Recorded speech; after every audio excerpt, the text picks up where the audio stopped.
Poche et Fils et Potluck nous ont demandé de réaliser une vidéo dans laquelle ils pourraient montrer leurs poches. Fallait montrer leur nouvelle série de poches à l'effigie des quartiers de Montréal. On a créé un concept qui est aussi débile que le CEO de Poche et Fils. Fallait créer un hymne à Montréal qui serait accrocheur et rassembleur. De quoi de funky, là, quelque chose qui se danse. On s'est tous entraînés. C'est la première fois pour nous qu'on composait les paroles d'une chanson. Ce que Seb veut dire, c'est que c'est moi qui ai écrit les paroles. Mais il manquait un petit quelque chose. Fallait que ça punch plus, on pouvait pas juste name drop des quartiers de Montréal. Donc on est allé pimper le tout. On a finalement trouvé King Melrose pour chanter la tune et c'était le match parfait. C'était encore tellement abstrait jusqu'à temps qu'on reçoive la chanson, puis le pire c'est que c'était juste la première version. À ce moment-là, on s'est tous regardés, on a fait « Ok, c'est sérieux là, ça se passe. » Pendant que la tune se faisait mixer, on a commencé à brainstormer sur le tournage. On voulait mettre en image tous les stéréotypes que Pierre-Luc avait mis dans les paroles de la chanson. On était une grosse équipe, ça a dû être compliqué de rassembler tout ce monde-là à travers genre une quinzaine de lieux dans la ville. Puis il y a Phil Roy qu'on voulait plugger, mais il était comme disponible jamais, fait qu'on l'a filmé sur green screen. Ce qui nous a vraiment aidé, c'est nos esclaves pour transporter le matériel.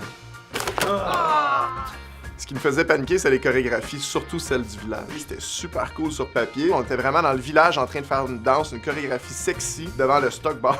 Que ça attire l'attention d'une gang de gars déguisés en YMCA qui dansent dans le village gay. On s'est ramassé avec une soixantaine de personnes autour de nous. Les gens nous prenaient pour des professionnels. Juste King qui avait des bons moves, là. Shout out à Tony pour ses moves de cowboy. Fait qu'on s'est découvert une passion, puis depuis ce temps-là, on danse au stock.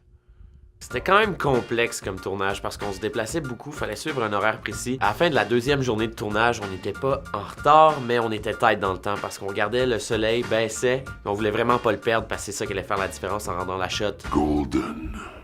Ça a donné que les 2 journées de tournage, il a fait super beau, c'est parfait pour les shots. Par contre, il faisait comme 40 degrés. C'est un peu plus tough pour celui qui traîne la cam à bout de bras. Au moins, un de mes rôles, c'était de me baigner dans le parc Jarry. J'ai pu aller me rafraîchir un peu avec la vase puis les seringues. À chaque fois que je fais un tournage avec les gars, ça me fascine à quel point ils sont méticuleux. Je me souviens pendant le tournage, à un moment donné, on fait la ride de vélo avec Anthony puis King Melrose. On est en Bixi, puis il fait chaud, puis on pédale, puis à chaque fois ils font on va la refaire encore un coup, mais pédaler plus vite pour suivre le taux, puis on la recommence complètement épuisé, puis on regarde nos chandails qui sont pleins de sueur, puis on espère juste que ça va être la dernière shot. Puis le résultat, il est malade.